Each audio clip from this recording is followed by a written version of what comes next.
designer designed this to be kind of a mix between traditional, there's a rabbit, traditional, Western, and Japanese, just to kind of cleanse your palate as you are meandering slowly, cleansing your mind as you walk into the next phase, this encounter with the Japanese garden. You come around the corner, and here you have a flat garden. Just boom. He's our master gardener for Japanese garden. He does rose garden, children's garden, curandera. So basically the back half of the garden.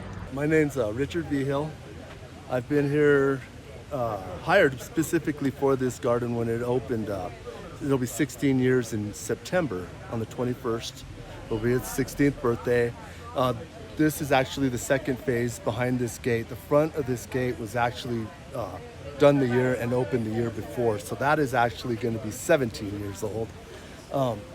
Like I said, I was hired 3 months after this garden was built, specifically for this garden. So I felt pretty fortunate to have had the opportunity to watch this garden grow from infancy, literally infancy, and to also have the opportunity to be trained by professionals such as Toru Tanaka. And he would come back 2-3 times a year, and he would train us in anything from the pruning to aesthetics to putting stones into tying the knots on on all of our bamboo fences. Yes, there's certain ways to tie knots too. So there is a technique for everything in the Japanese garden. So, but like I said, we've got all kinds of species here. We've done a lot of experimental stuff here, being in the high desert. We're at a mile high here in Albuquerque, but it still gets to be over the hundreds. We get really cold winters here. We had one year where it got -17, which is very uncharacteristic. So there was a lot of stuff that died right back to the ground. All the crepe myrtles died back to the ground. Those are the red flowers. And it took a couple of years, but they're back. They had a really nice rootstock at that point in time. So, we do go through annually, and we do take care of all the cloud pines, which is in our front garden. We do all of our patterns what it is to mimic nature. It is, they're called cloud pines because they are mimicking clouds. So the patterns in the gravel mimic water. So we do all of that out there. I do feel pretty fortunate though to be here. It's to have been hired just specifically for Eastern gardening in the Western world. You really do look at plants from a different aspect, and trees, and the chemistry of trees and what you're doing with the trees when you're pruning them so hard. And can you explain some of the design elements that were worked into the garden? That are really they're unique to Japanese gardening. First and foremost, the stonework. The stonework was put in before anything really came in. Toru was very specific. Actually drove everybody nuts, I heard, when he was putting everything in, because he was so adamant about how every single rock went. He would be having to go back to Portland because he's living there, but he would come back after a month of being gone, and somebody would have nudged a rock, and he would come up and said, "Who moved this?" And it was literally an inch, and what? How do you even know that he is a master? Then he came through, and he went through and did the plants and everything, and did how everything was supposed to go. And the cloud pines came in, those got in. We had cloud pines above the waterfall.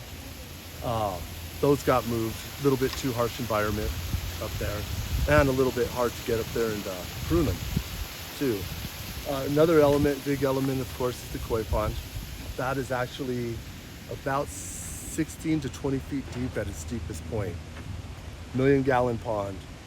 Yeah, we had front end loaders in there, and they would disappear from our point of view if we were standing here. So yeah, it was pretty amazing feat when they got it all said and done. So it is a public garden, so it is run by the city, and it's really rewarding to have people come in and have this opportunity to see this. I had one man that came in and he was from Japan, and I was out working in the front garden. He stopped and he looked here and he was just standing here for a while. He came back and turned around and he says, "You know what? This is just like being back in Japan." And it was like, okay, you know, we're doing something right here, you know, and it was that was one of the best compliments ever. But to have people come in and walk through the gates after being in Albuquerque or in the middle of this desert and just walk in and you hear, wow, you know, I didn't even know this was here. It's our own little oasis. Having the opportunity to be able to take care of this garden and take care of it for not only for myself, but for my loved ones, but for the whole entire city is real rewarding. So normally one doesn't think of a Japanese garden at around 5,000 foot elevation in the high desert of New Mexico. What have been some of the biggest challenges that you've had here compared to maybe a more of a typical Japanese garden in Japan or in a more northern climate? Believe it or not, it's our winters. You would think that it wouldn't be, but we do get down to the single digits, but what we don't have is any kind of moisture. Once it starts to get cold, it's even drier here. And then the winds really pick up. So we have a lot of failure from the winter dryness, more so from the heat of the summer. If we have regular irrigation going in the summer, we've got everything watered.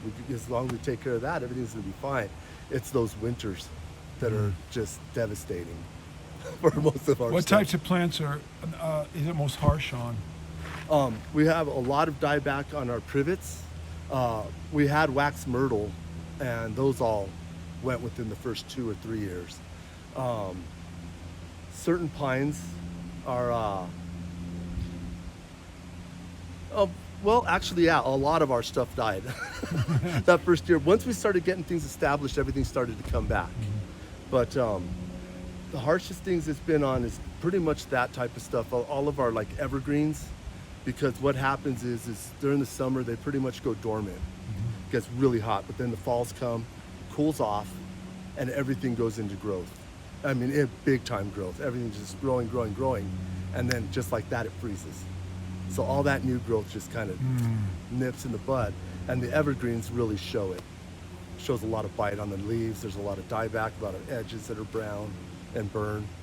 So, but that's probably one of the worst things. And then you've got the Rio Grande just a few hundred feet away, so you got a wildlife issue. You know, I grew up in New Mexico, and I never realized the array of wildlife. We've had everything: foxes, badgers, weasels, bobcats. We have a family of coyotes that are back there currently, and you see the little pups running around with them. They're healthy as ever. You know, we have, of course, our rabbits, our squirrels, the porcupines. Oh, the porcupines. They have done a number on us. We're losing our Atlas cedars that we're probably not going to have any left probably in the next 10 years.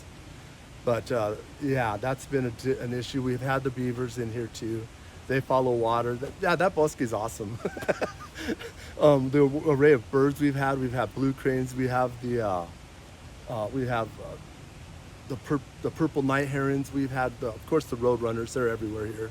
They dance around our rakes. They're our New Mexico bird. Eagles, hawks, osprey come in, get our koi out of the pond. And the beavers? The osprey come and get the koi. But then you got to talk about the beaver. The beaver just eats. The beaver just gets all of our willows, our cottonwoods, anything that's a soft bark. They go through and they'll eat it. They were going into our stream beds there and getting our horsetail, which is a segmented. It's got a nice little cushion in it, and he was lining the bottom of our deck and making a nice big nest in there. And he was sleeping, and oh yeah, it was like a Best Western for him in this place. But yeah, he was taking down a willow one night, took down the other willow the other night, taking down everything. I mean, he was starting to get after cottonwood, so we had to do something. We had to go through and eliminate him off of the deck. And finally got that, dropped the water, put the fence up there, and he kind of just moseyed on. I think he went on to the next pond up the way, but yeah, they're a constant. What part of the garden are you personally most excited and brings you the greatest joy and you most proud of? Oh wow. In my time here, I mean, personally, I really like the front flat garden. Actually, this flat garden here is where all the patterns in the stone and all of that, because it's got to be very formal. It's very square and touched, you know. And I've done a lot of weddings, and we've had a lot of gardeners who've come through here, and people that come through, and I try to go through and put special patterns into the gravel, because I've come through in the falls and lined the paths with leaves, and I love the whole garden. There's so many aspects here that I've been a part of, and everything. I mean, as far as the whole park itself too, I was a big part in building the rose garden. I helped build that. It was a lot of work, a lot of effort, blood, sweat, and tears there. But you get closeness to it, you know. But in here, it's all the cloud pines, the time I've spent in them, all the pruning throughout. This is like my third child. It really is. Except I spent more time in this garden with my children. So, you know, so it's a labor of love. I don't really consider it a job. I've never really considered it a job, and so yeah, I have my closeness here is, you know. And then Ogata Kai, I have a lot of memories with that, being that those gardeners came from Japan, didn't speak a lick of English, not one word of English, but turned out to be the nicest guys. They were such good people, and we learned to communicate, and we grew, you know, in that week that they were here. And I was sad to see them go too. You know, you get a friendship going. Sure, you don't communicate, but I mean, we communicated through this garden, and that's how I feel like I kind of do here too, is communicate through this garden, and like, the reward is just having people come in and really enjoy themselves here. And by us, I mean him. The black pine, we're able to do the candle pruning, but he still wants to be very hands-on with the needle. In the fall? Yeah. Do you guys do that in the fall here too? Needle and the bud pruning? Yeah. You know, sometimes, you know, in Denver, we talk to them about it because we get 2 growing seasons, so the candle pruning happens twice as opposed to once. And then the problem with our spring winds is what we were seeing for many years. And Toru was like, you guys are doing it wrong. And we're like, no, we're not. What we were seeing is they would be needled in the fall, and then all of that new growth would be just hit by that cold spring wind. So we talked to Denver about it, and they're like, no, we wait till late spring after the winds, and just before they start sending out the candles, we'll do it then.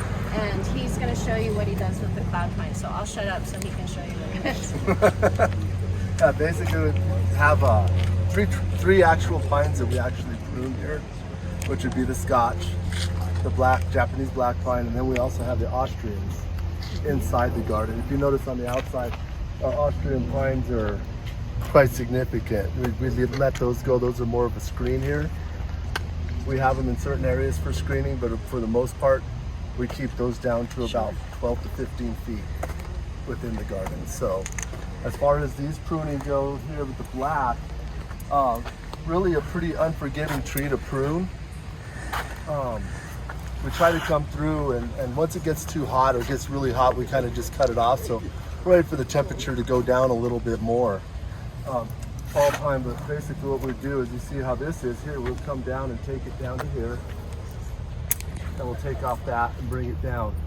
Whereas, you know, we'll come down here, but what we're trying to do here is get it to bud lower. So that's what we're basically doing, is keeping it the same size for the rest of its life. So.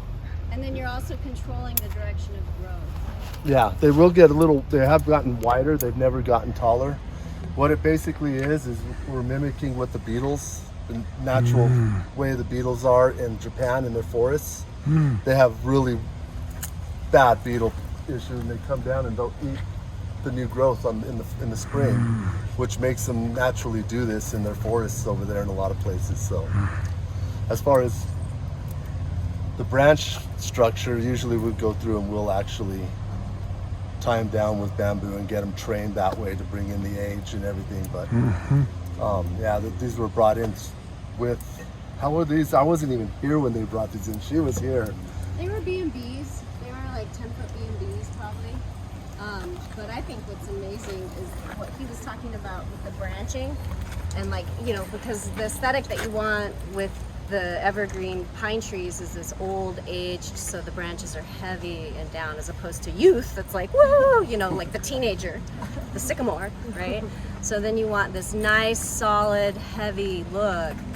So they actually would come and they would undercut with a saw into these branches and basically splint them down. If you look at that Scotch pine, you can see what happens. We kind of went through a director turnover, and for a while our facility was a little more zoo and they didn't really want to spend the money on the trees.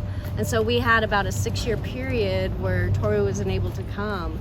So after 6 years, he came, and you can see the size of the cut on that the top of that Scotch pine. He literally topped all of it. We were like, what are you doing? It's gonna die. You know, like, we've been maintaining these trees for 20 years. These are 50-year-old specimens, right? It just chops the head off. And he was like, nope, it's gonna be fine. And that was what, 4 years ago at this point?